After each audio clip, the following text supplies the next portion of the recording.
जय जिनेन्द्र दोस्तों, जैन पाठशाला आपका स्वागत करता है। नव तत्वों में आज हम आश्रव तत्व की व्याख्या समझेंगे। संसार के सभी प्राणी कर्मों से युक्त है। प्राणियों के जीवन में प्रति क्षण कर्मों का आवागमन चलता रहता है। जिन कर्मों का आगमन होता है वे जीव से संबंध हो जाते हैं और देर सवेर अपना फल देकर चले जाते हैं। फिर नए कर्म आते हैं, बंधते हैं एवं इसी तरह अपना फल भुगत कर चले जाते हैं। अल्पज्ञ जीव इस बात को नहीं जानता कि कर्म कब आया, कैसे आया और कब अपना फल देकर चला गया।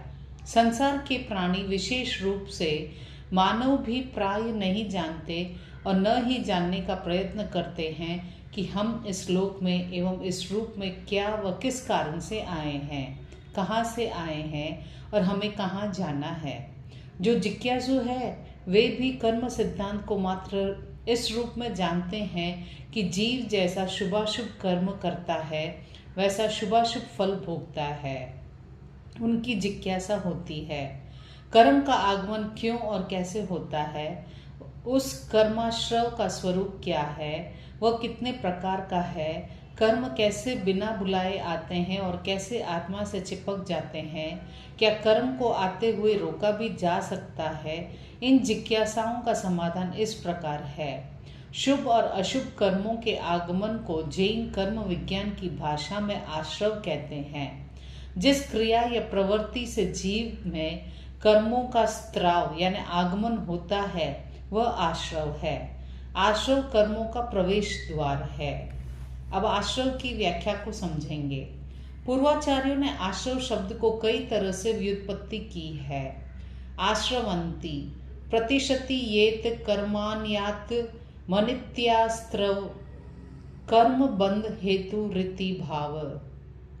स्थानांक टीका में इसका व्याख्या की गई है। जिसके द्वारा कर्म आत्मा में प्रवेश करते हैं वह आश्रव है, अर्थात कर्मबंध के हेतु आश्रव है। जैसे जल में रही हुई नौका में छिद्रों द्वारा जल प्रवेश होता है, इसी प्रकार पांच इंद्रियों और विषयों काशायादि छिद्रों से कर्म रूपी पानी का प्रवेश होना आश्रव है।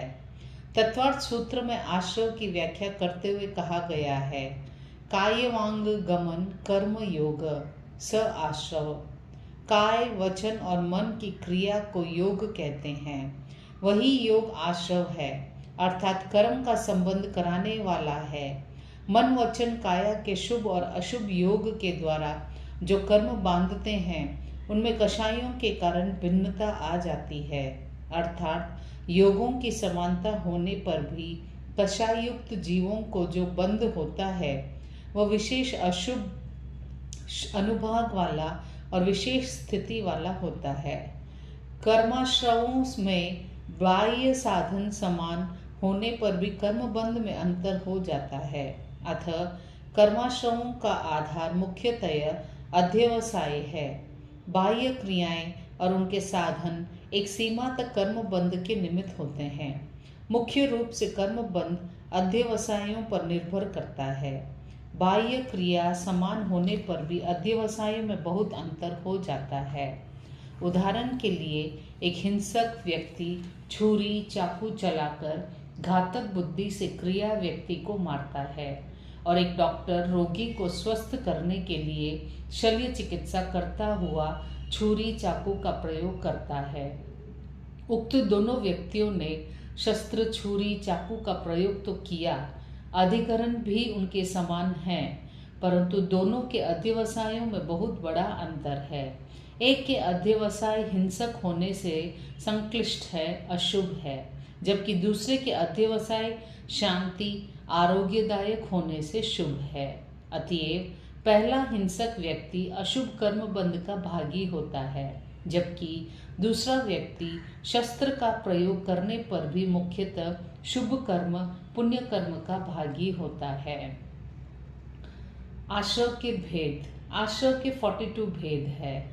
इंद्रिय 5, स्पर्शनेन्द्रिय, रसनेन्द्रिय, घ्राणेन्द्रिय, चक्षेन्द्रिय, श्रोतेन्द्रिय। कषाय 4, क्रोध मान माया लोभ। अव्रत 5, प्राणातिपात मृषावाद अदातादान मैथुन परिग्रह। योग 3, मनोयोग, वचन योग, काय योग। क्रियाएं 25, कायिकी आदि, कुल मिलाकर 42 भेद है। इन इंद्रियों द्वारा जो कोई भी प्रवृत्ति हो वे यदि प्रशस्त यानी शुभ भावपूर्वक हो तो शुभाश्रव होता है, और अप्रशस्त भावपूर्वक हो तो अशुभाश्रव होता है। 25 क्रियाएं। जिस कार्य के द्वारा आत्मा शुभाशुभ कर्म को ग्रहण करती है उसे क्रिया कहते हैं। क्रिया कर्म बंध की कारणभूत एक चेष्टा है। जब यह जीव के निमित्त से होती है तो जीव क्रिया, और जब यह अजीव के निमित्त से होती है तो अजीव क्रिया कहलाती है। यद्यपि दोनों क्रियाओं में जीव का व्यापार निश्चित रूप से रहता है। जीव क्रिया की दो भेद है, सम्यक्त्विक क्रिया, मिथ्यात्विक क्रिया। सम्यक्त्विक क्रिया, सम्यक दर्शन होने पर जो क्रियाएं होती है वह सम्यक्त्विक क्रिया है। मिथ्या दर्शन के होने पर जो क्रियाएं होती है वह मिथ्यात्विक क्रिया है। अजीव के भी दो भेद है, इरियापथिक और सांप्रदायिक। इरियापथिक उपशांत कषायी यानी 11वें गुणस्थान वाले जीव, शीन कषाय यानी 12वें गुणस्थान वाले जीव, तथा संयोगी केवली 13वें गुणस्थान वाले जीव के योग से निमित्त से होने वाली क्रिया इरियापथिक क्रिया कहलाती है। सांप्रदायिक क्रिया, जो क्रिया कषाय सहित होती है वह सांप्रदायिक क्रिया कहलाती है, अर्थात प्रथम गुणस्थान से लेकर 10वें गुणस्थान वाले सकषायी जीवों के क्रिया को सांप्रदायिक कहते हैं। इरियापथिक क्रिया एक ही प्रकार की तथा सांप्रदायिक क्रिया 24 प्रकार की मानी गई है। इस प्रकार स्थानांक सूत्र, तत्वार्थ सूत्र, नवतत्व आदि में 25 प्रकार की क्रियाओं का उल्लेख मिलता है। यद्यपि सूत्रकृतांक तथा उत्तरागम सूत्र में 13 प्रकार की क्रियाएं क्रियास्थान या दंडस्थान के रूप में निर्दिष्ट है, किंतु ये 13 क्रियाएं 25 क्रियाओं में समाहित है। अब हम समझेंगे 25 क्रियाएं। कायिक क्रिया, अशुभ भावों के साथ की जाने वाली शारीरिक क्रिया या चेष्टा कायिकी क्रिया कहलाती है, अर्थात बिना देखे बिना प्रमार्जन किए बैठने से, सोने से काया द्वारा जो क्रिया लगे। अधिकरण की क्रिया, हिंसक उपकरण जैसे चाकू, छुरी, तलवार, बंदूक, कुल्हाड़ी आदि संग्रह से जो क्रिया लगे वह अधिकारिणी की क्रिया है। प्रादेशिकी क्रिया, जीव अजीव पर द्वेष या ईर्ष्या के वंशीभूत जो क्रिया की जाती है वह प्रादेशिकी क्रिया कहलाती है। पारितापनी की क्रिया, अपने आप को तथा अन्य को क्रोध वगैरह द्वारा परिताप पीड़ा पहुंचाने से जो क्रिया लगे वह परितापनी की क्रिया कहलाती है। प्राणातिपात की क्रिया, जीव की हिंसा या घात करने वाली क्रिया प्राणातिपात की क्रिया कहलाती है। आरंभिकी क्रिया, खेती, घर आदि आरंभ समारंभ करने से जो क्रिया लगे वह आरंभिकी क्रिया है। पारिग्रहिकी क्रिया, धन, कन्या आदि पदार्थों के प्रति आसक्ति या ममत्व भाव रखने से जो क्रिया लगती है वह परिग्राही की क्रिया कहलाती है। माया प्रत्यय की क्रिया, छल कपट करके दूसरों को ठगने से, कष्ट देने से जो क्रिया लगे वह माया प्रत्यय की क्रिया है। अप्रत्याख्यान प्रत्यय क्रिया, व्रत, नियम, त्याग, प्रत्याख्यान का विरति न करने से अर्थात संयम का घात करने वाली पाप क्रियाओं का त्याग न करना अप्रत्याख्यान प्रत्ययी क्रिया कहलाती है। मिथ्या दर्शन प्रत्यय की क्रिया, जिन वचन पर अश्रद्धा तथा विपरीत मार्ग के प्रति श्रद्धान करने से जो क्रिया लगे वह मिथ्या दर्शन प्रत्यय की क्रिया है। दृष्टि का क्रिया, राग के साथ किसी वस्तु या दृश्यों को देखने से जो क्रिया लगती है वह दृष्टि का क्रिया है। स्पृष्टि क्रिया, राग भाव से किसी सजीव निर्जीव वस्तु को स्पर्श करने से जो क्रिया लगे वह स्पृष्टि का क्रिया है। प्रातिकी क्रिया, जीव और अजीव रूप बाह्य वस्तु के निमित्त से जो राग द्वेष की उत्पत्ति होती है उससे लगने वाली क्रिया प्रातिकी की क्रिया कहलाती है।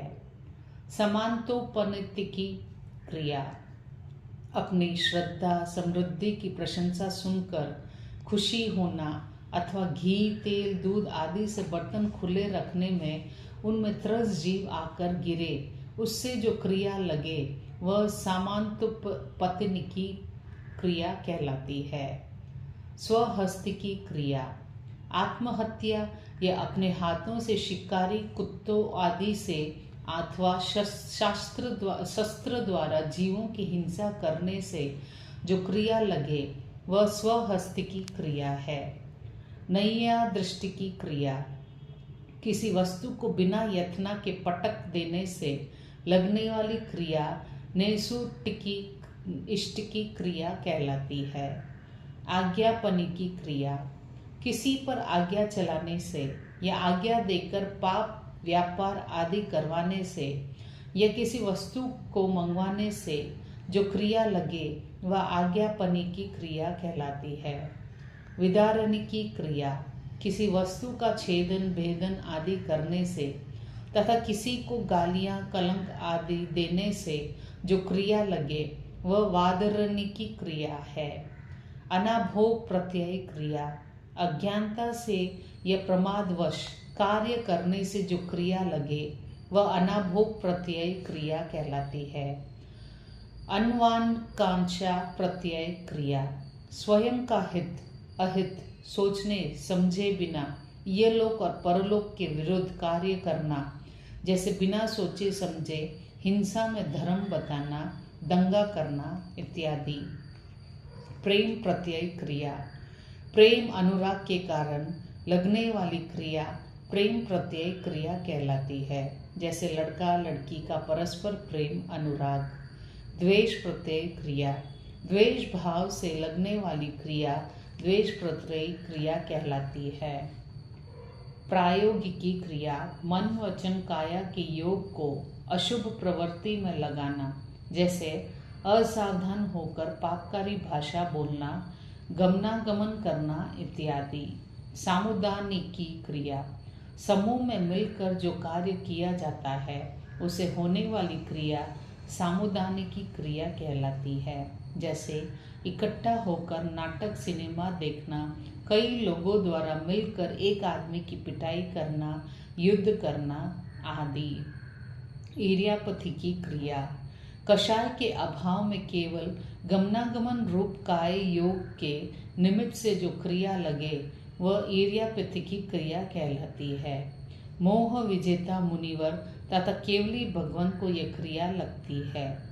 इस प्रकार 5 इंद्रिय, 4 कषाय, 5 अवृत, 3 योग और 25 क्रियाएं कुल 42 भेद आश्रव के हैं। धन्यवाद।